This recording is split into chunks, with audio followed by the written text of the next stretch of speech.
नमस्कार दोस्तों, स्वागत करता हूं आज के इस नए वीडियो में। दोस्तों, अगर आप नागमती वियोग वर्णन का लिखा हुआ कंप्लीट अर्थ पढ़ना चाहते हैं तो बिल्कुल सही जगह पे आए हैं। दोस्तों, आज को इस वीडियो में आपको बताऊंगा क्रम से, आपको घबराना नहीं है, आपको मैं कंप्लीट सॉल्यूशन बताऊंगा। देरी न करते हुए वीडियो को शुरू करते हैं। आप सबसे पहले संकेत डालेंगे और संकेत में लिखेंगे चित्तौर नागमती चित्तौर कालमोहिदीन। ठीक है, बीच में क्या रहेगा? Dot dot. इस आप संकेत स्वयं बना सकते हैं किताब से, ठीक है ना। और हाँ, संदर्भ मैं बता देता हूँ। प्रस्तुत पद्यांश हमारी पाठ्य पुस्तक नागमती वियोग वर्णन नामक शीर्षक से अवतरित है। इसके रचयिता मलिक मोहम्मद जायसी जी हैं। ठीक है। और आपका इसमें जो है महत्वपूर्ण चीज़ क्या है? प्रसंग। इसको भी मैं अपने तरफ से बता दिया हूँ। आपको क्या करना है? लिख लेना है, क्योंकि आपके लिए काफ़ी मददगार साबित होगा।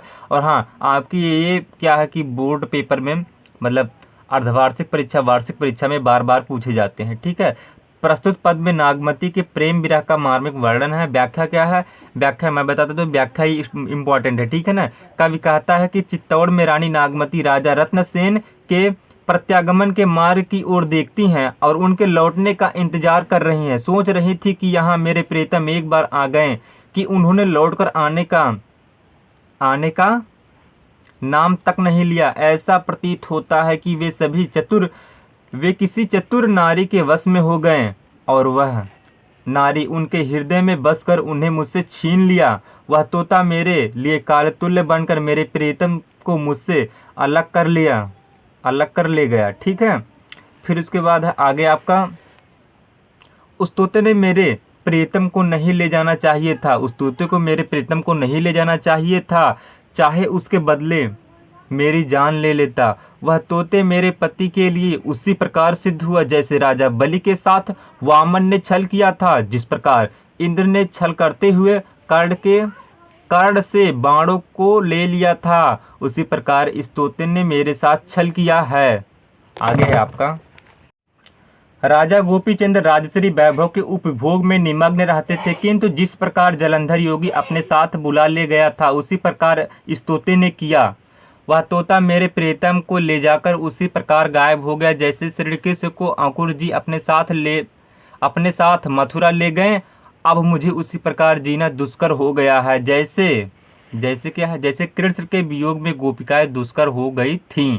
नागमती विलाप करते हुए कहने लगी कि अरे तोते, तूने हमारी 400 जैसे जोड़ी को बहेलिए के रूप में धारण कर भंग किया। तूने तो मुझे ऐसा विरह काल दिया जिससे मेरा शरीर सूख कर कंगाल हो गया। आपका इसमें जो भाव है अस्थाई अलंकार है, रूपक और दृष्टांत अलंकार है ना। ठीक है। रूपक अलंकार, दृष्टांत अलंकार है, रस वियोग श्रृंगार है, और छंद जो है चौपाई छंद है और दोहा छंद है। ठीक है। आपका दूसरा वाला है। ठीक है। संकेत आप सेम छाप लेंगे, ये जो ब्लैक पेन से लिखा गया संकेत है। ठीक है, इसको आप सेम छाप लेंगे। संदर्भ और प्रसंग जो पहले वाले में था, यानी प्रस्तुत पद्यांश हमारी पाठ्य पुस्तक हिंदी पद्यखंड नागमती वियोग वर्णन नामक शीर्षक से अवतरित है। इसके रचयिता मलिक मोहम्मद जायसी जी हैं। ठीक है। फिर उसके बाद जो प्रसंग पहले वाला वही उठा के छाप देना। ठीक है यार। फिर उसके बाद आगे देखते हैं। व्याख्या क्या है? पति के वियोग में नागमती जी ऐसे बावला हो गई थी, वह पपीहे की तरह प्यू प्यू रटने लगी। काम वासना भी उन्हें अत्यधिक जला रहा था। आगे है, वह सुग्गा हीरामन प्रीतम के रूप में उसका प्राण ही हर ले गया। विरह का बाण उन्हें तो ऐसा लगा कि वह हिलडुल भी ना पा रही थीं और उनके शरीर का रक्त पसीने के रूप में निकल रहा था। उससे उनकी चोली भीग गई और हृदय सूख गया। उन्हें हार भी बोझ लगने लगा। उनकी सब नाड़ियाँ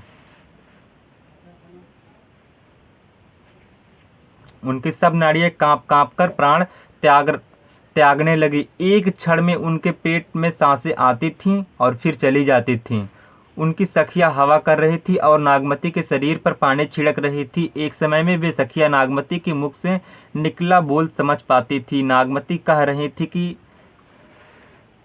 मेरे प्राण जाना चाहते हैं, इसे कौन बचाएगा? मुझे मेरे प्रियतम की आवाज़ कौन सुनाएगा?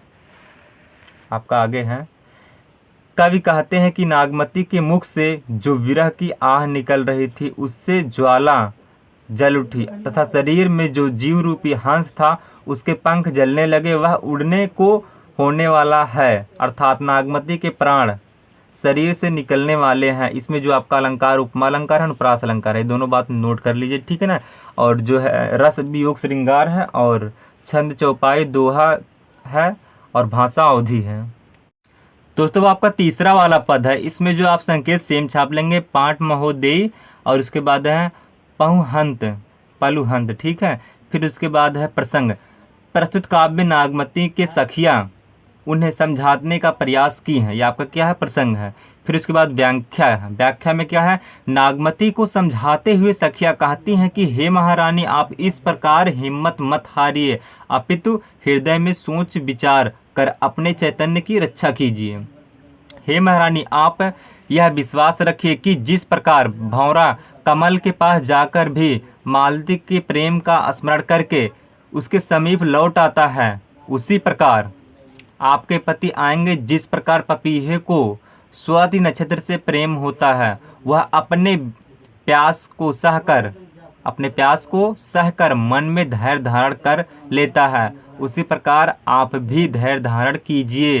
जिस प्रकार पृथ्वी आकाश के प्रेम भाव में मग्न रहता है, आकाश उसे जल से ओतप्रोत वर्षा काल से कर देता है, तुम भी अपने पति से जल स्नेह प्राप्त करोगे। इसी प्रकार तुम्हारे जीवन में पुनः वही वसंत ऋतु आएगी जिसमें समस्त प्रकार के सुख भोग हो।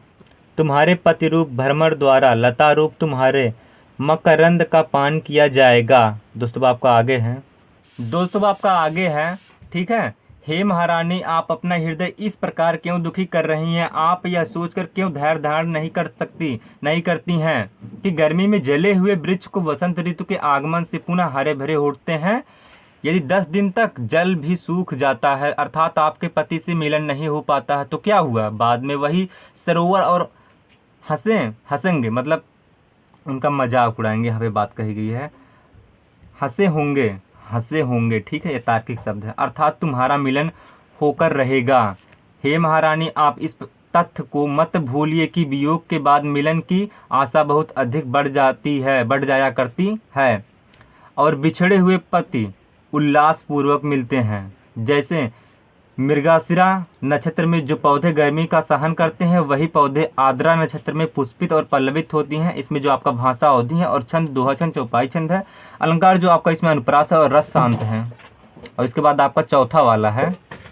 दोस्तों अब चौथा वाले में क्या है, आपका जो संकेत है इसमें चढ़ा आसान से लेकर के भूला सब, यहाँ तक कि आप सेम छाप लेना, ठीक है। संकेत हेरिंग डाल लेना, तब इसको लिखना है। नीला पेन से लिखना, मैं रेड पेन से लिखा हूँ, आप रेड पेन से मत लिखना, ठीक है। प्रसंग में क्या है, प्रस्तुत प्रसंग में नागमती के वियोग का वर्णन किया गया है, आप इसको छाप लेंगे, ठीक है। नागमती के वियोग, वही पहला वाला प्रसंग, ठीक है। फिर व्याख्या में क्या, आषाढ़ का महीना आया तो आकाश में बादल की क्या है, आगे देखते हैं।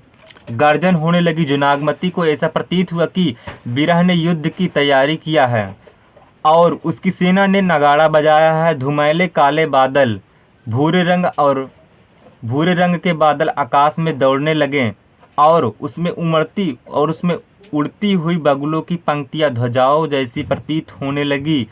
खड़ग रूपी बिजली चारों ओर चमकने लगी, और वर्षा की बूंद रूपी बाणों की वर्षा होने लगी।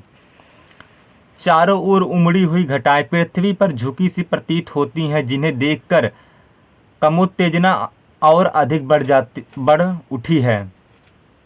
हे प्रीतम, आप शीघ्र ही आकर मेरी रक्षा कीजिए, क्योंकि मुझको कामदेव की सेना ने घेरा हुआ है। मेढक, मयूर, कोयल के सब तो मुझे ऐसा प्रतीत होता है मानो मेरे हृदय के छेद डाल रहे हों, ठीक है। आगे है आपका, और मेरे प्राण निकल रहे हैं। अब तो पुष्य नक्षत्र आ गया है, जो इस बात का प्रतीक है कि और भी अधिक वर्षा होगी। मेरे पति तो यहाँ नहीं है, अतः मेरे भवन कौन छवाएगा? अब तो आर्द्रा नक्षत्र लग गया है, पृथ्वी के अंदर बिजली चमककर भूमि को स्पर्श करने लगी है। अब मेरे पति को सम्मान कौन देगा? दोस्तों आगे नागमती कहती हैं कि जिन स्त्रियों के पति उनके घर में है, वे गर्व और गौरव की भावना से अभिभूत हैं, जबकि मेरे प्रीतम बाहर हैं। इसलिए मैं सब सुखों का भूल चुकी हूँ। इसमें आपका अलंकार रूपक अनुप्रास है, छंद दोहा चौपाई है और रस वियोग श्रृंगार है। ठीक है, वही सब कुछ सेम ही है। संकेत, संकेत आप जो है ब्लैक पेन से डालेंगे और रेड पेन से जो क्या है मतलब नीला पेन से आप बरस सावन बरस पावना पांख, ये आप जो है नीला पेन से लिखेंगे। फिर उसके बाद लिखेंगे प्रसंग।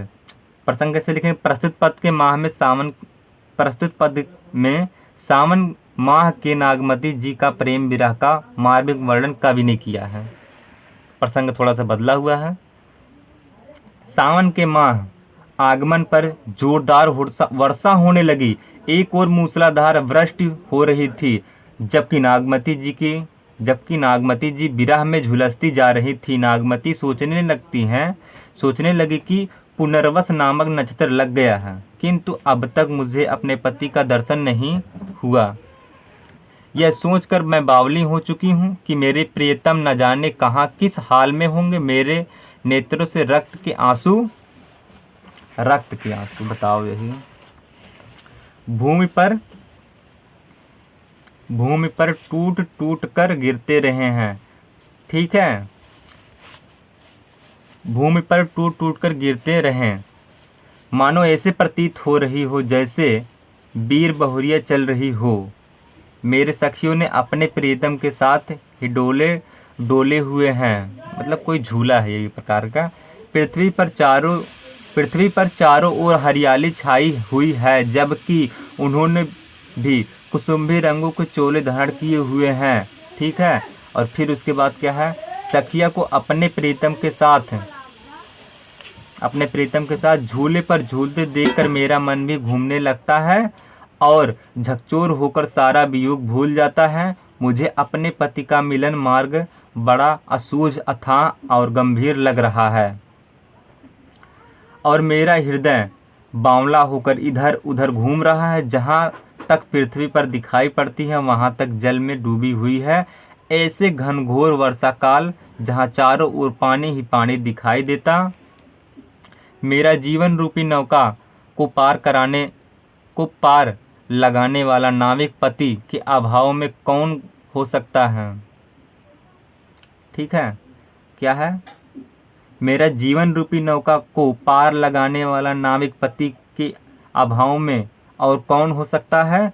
नागमती कहती हैं, हे प्रियतम, मेरे आपके मध्य अनेक अगम्य पर्वत तथा समुद्र विहड़ वनों सघन और ढाक मान वही ढाक का पत्ता जो पूजा में इस्तेमाल किया जाता है, ढाक के वनों का अंतराल है। मैं आपसे कैसे मिलूं? क्योंकि ना तो पैर ही हैं और ना ही पंख जिसकी सहायता से उड़कर आपसे मिल सकूं।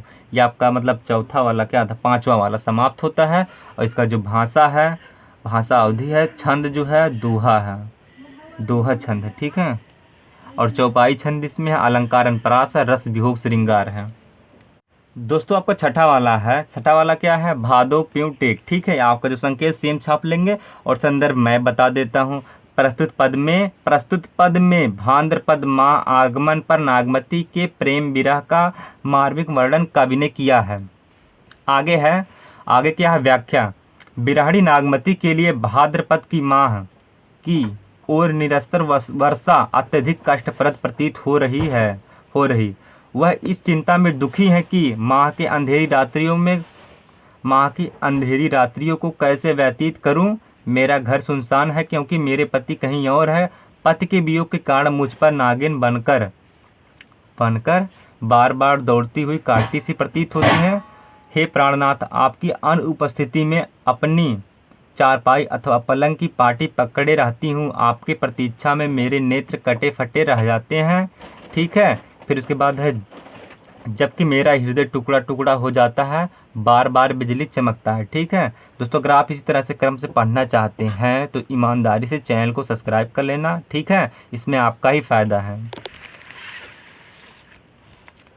और आगे है, जबकि बादल का गर्जना मुझे व्रस्त करते हैं, विरह तो काल स्वरूप होकर मेरा जीवन हड़पना चाहता है। मघा नक्षत्र में घनघोर वर्षा हो रही है। वर्षा के झोंके पर मेरे नेत्र भरी आंखें ऐसी प्रतीत होती हैं कि झड़ी लगी है, मानो ओरी का पानी टपक रही है। हे नाथ, हे नाथ आपकी, एक बार होगा, आपकी स्त्री भरे भादों के महीने में सूखती जा रही है। आप अभी तक आकर मुझको प्रेम रूपी जल से सींचा नहीं। फिर उसके बाद पूर्ण विराम यहाँ होगा। पूर्वा नक्षत्र लग गया है, जिससे पूरी धरती पानी से भर गई तथा वर्षा काल आक और जवाब सूखे जा रहे हैं। आक माने मदार का पेड़ होता है और जवाब सूखे जा रहे हैं। ठीक है। हे प्राणेश्वर, भाद्रपद महीना में इतनी घनघोर वर्षा हुई कि चारों ओर जल ही जल दिखाई पड़ता तथा पृथ्वी और आकाश मिलकर एक हो गए हैं। पृथ्वी और आकाश मिलकर एक हो गए हैं। आपके प्रियतमा यौवन रूपी अगाध जल में डूबती जा रही है। आप इस डूबती को शीघ्र ही आकर सहारा क्यों नहीं देते। आपका इसमें भाषा अवधि है, रस, वियोग, श्रृंगार है, छंद, चौपाई, दोहा है, अलंकार पुनरुक्ति अलंकार है। ठीक है। अनुप्रास अलंकार भी है। फिर इसके बाद आपका जो है ये छठा वाला ही समाप्त होता। अब सातवां वाले को देखते हैं। संकेत क्या है? सातवां वाला आप सेम छाप लेंगे, लगा कुआर और होई संदूर। ठीक है। संदर्भ जो है और प्रसंग, ये दोनों पूर्वानुसार यानी पहले जैसे छाप लेना। और व्याख्या मैं बता देता हूँ। कवि वर्णन करता है कि अब कुंवार का महीना लग गया है और पानी की मात्रा कुछ कम हो गई है, तो बिरहणी नागमती कातर के स्वर की याचना करने लगी। अरे हे प्रियतम, अभी तुम लौट आओ। यह मेरा शरीर सूख कर अस्थिपंजर मात्र हो गया है, जो आपको देखकर हरा भरा हो उठेगा। आपका मेरी ओर से इस प्रकार का मन क्यों नहीं किया? आपको मेरी ओर से इस प्रकार का मन क्यों नहीं किया? आप मुझ पर दया कीजिए।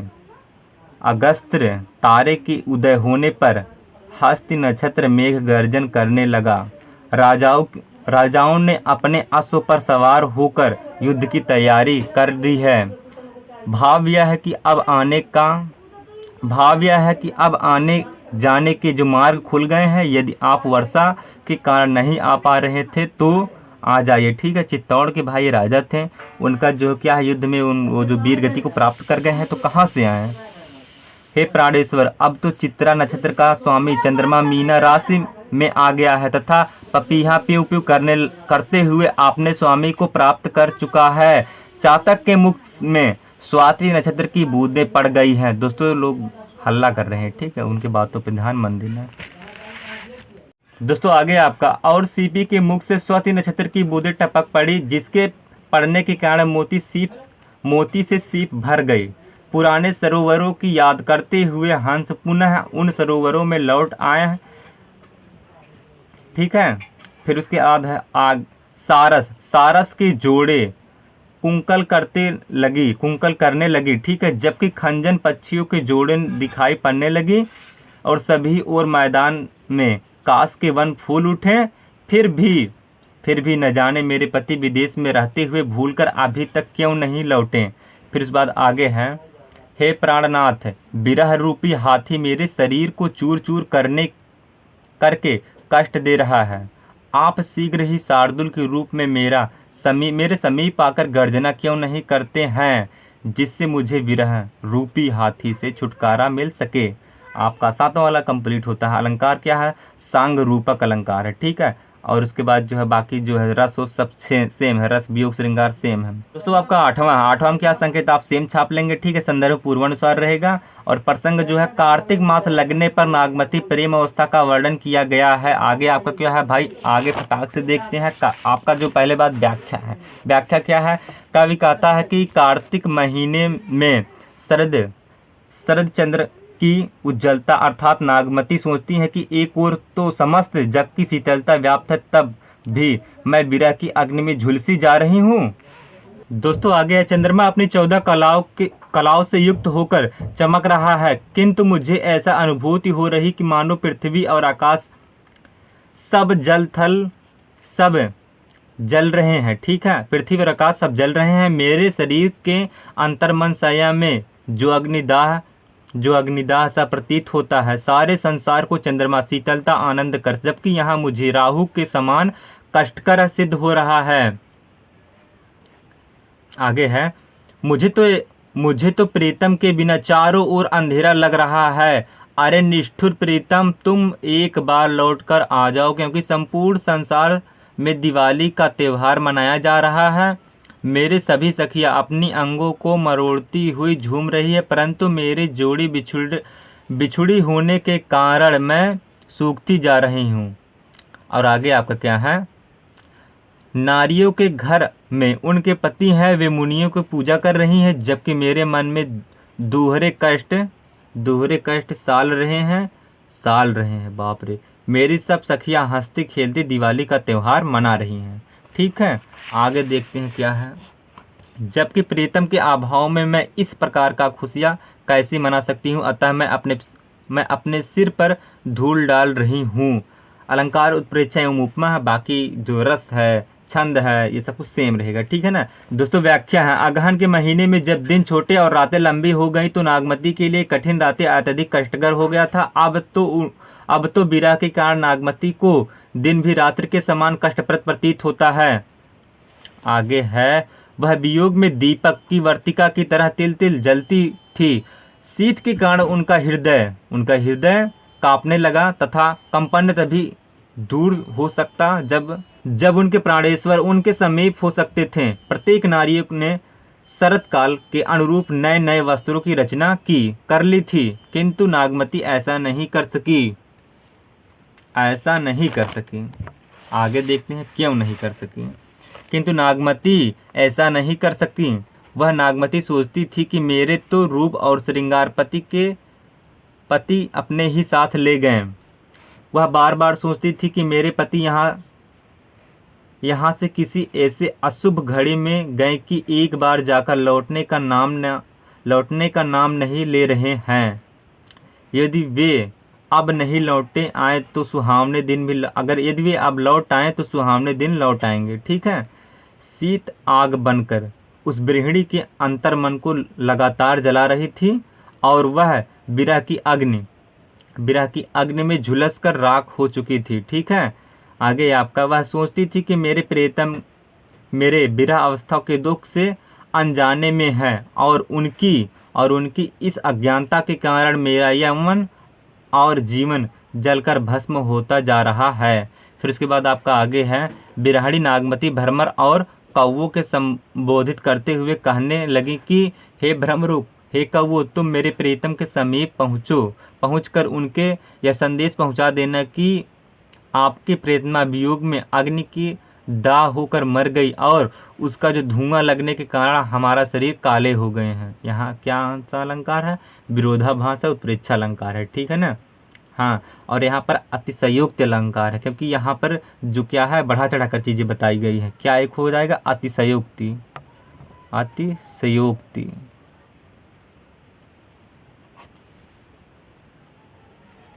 आपका आगे है दोस्तों, आपका आगे 10वां वाला है। 10वां वाला का जो संकेत है, पूज जाड़धर समोरी संग, आपको नीला पेन से लिखना है। ठीक है, मैं आपको दिखने के लिए रेड पेन से लिखा हूँ। संदर्भ जो है आपको पूर्वानुसार पहले जैसा रहेगा। प्रसंग जो है थोड़ा सा चेंजिंग रहता है, इसलिए बनाना इसको बहुत कठिन होता है। फिर भी मैंने इसको सरल से भाषा में बना करके आप लोगों के लिए पहुँचा चुका। जो व्याख्या होता है, व्याख्या का निचोड़ क्या होता है? वो प्रसंग ही होता है। उपर्युक्त काव्य में पौष माह के आने पर नागमती की विरह अवस्था का वर्णन किया गया है। पौष माह, ठीक है। कवि कहता है कि पूस महीने आने में ठंडक इतनी अधिक बढ़ गई कि नर नारी थर थर कांपने लगे। यही नहीं, सूर्य भी जाड़े से पीड़ित होकर लंका की ओर तपाने लगा। बेचारी नागमती की विरह व्यथा और भी बढ़ गई। उसको शीत भयंकर प्रतीत होने लगा। अपने प्रियतम को स्मरण करते हुए वह सोचने लगी कि उनके अभाव में कांप कर मरी जा रही हूँ और जाड़ा तो मेरी जान लेकर ही पीछा छोड़ेगा। मतलब पीछा छोड़ेगा यहाँ रहेगा। ठीक है, पीछा छोड़ेगा। हे प्राणनाथ, आप कहाँ हो? यदि आप यहाँ होते तो आपके कंठ से लगकर मैं शीत से बच जाती। आपके मेरे मध्य असीम असूझ मार्ग की दूरी है, आप कहीं समीप भी नहीं होते हो। मुझे तो अब ऐसा जूड़ी कंपन आने लगी है कि कई रजाइयाँ ओढ़ने पर भी मेरे मन का जाड़ा नहीं मिट पाता। अपने सैया मुझे इतनी ठंडक प्रतीत होती है, मतलब अपनी सैया मुझे इतनी ठंडी प्रतीत होती है मानो उसको कोई बर्फ से डुबा दिया गया। कई रजाई ओढ़ने के बाद फिर भी ठंडी लग रहा है, बाप रे बाप। दोस्तों अगर आप इसी से क्रम से पढ़ना चाहते हैं, ठीक है, अगर आप पेपर में बोर्ड एग्जाम में टॉप 10 में पहला रैंक लाना चाहते हैं तो ईमानदारी से चैनल को सब्सक्राइब कर लेना, क्योंकि इसमें आपका ही फायदा, अपना नुकसान मत करो, चैनल को ईमानदारी से सब्सक्राइब कर लो, ठीक है। आगे है, मुझसे तो चकाई बहुत अच्छी होती है, मुझसे तो चकाई बहुत अच्छी होती है, तो पक्षी है, फिर भी क्यों अच्छी है, जो अपने प्रियतम से रात्रि में बिछड़ कर सुबह मिल जाती है। अच्छा ये बात है। इसके साथ ही मैं रात दिन कोयल की भांति तड़पती रहती हूँ, रात्रि में अकेली रह जाती हूँ, मेरे साथ सखी तक नहीं होती, ऐसी दशा में वियोग की अग्नि में पक्षी के कैसे जीवित रह सकूँ। कोयल जो होती है भाई ना, उसका एक इतिहास, काला इतिहास है। वो कभी भी जो है अपने घोंसला बनाकर खुद का घर नहीं बनाती है, और ना ही खुद का घर बनाकर अंडा देती है। वो किसी अन्य पक्षी की, देखिए अंडा दी है ना, धोखे से जाकर के उसी में अंडा दे देगी। इस तरह से उसका क्या होता है, मतलब पालन पोषण होता है। हे प्राणनाथ, विरह रूपी भयंकर बाज मुझ पक्षड़ी के चारों ओर चक्कर काट रहा है, बाज कुछ नहीं कर पाएगा, फिर भी चक्कर काट रहा है। देखते हैं, यह मुझको जीवित खाना चाहते हैं और मरने पर तो किसी प्रकार से नहीं छोड़ेगा। हे प्राणनाथ, मेरे शरीर का संपूर्ण रक्त ढुलक गया है, जबकि मेरी हड्डियां सूख कर शंख के समान निस्त्राण नीरस हो गई हैं, ठीक है, बाप रे, निस्त्राण नीरस हो गई हैं। आपकी पत्नी आयका भांति रटते रटते मर रही है, आपको इतनी तो कृपा कीजिए कि उस मरी हुई पंखों को समेट दीजिए। आपका इसमें जो भाषा अवधि है, रस जो है वियोग श्रृंगार है, छंद दोहा चौपाई है, अलंकार उत्प्रेक्षा और रूपक है। दोस्तों अगर आप मतलब दूसरा का पार्ट पढ़ना चाहते हैं तो ज़रूर वीडियो देखिएगा, ठीक है ना। और आपको जो है इसमें 10 श्लोक का मतलब 10 जो है पद है मलिक मोहम्मद जैसी की, उसका जो है यहाँ पे व्याख्या बताया गया है, ठीक है।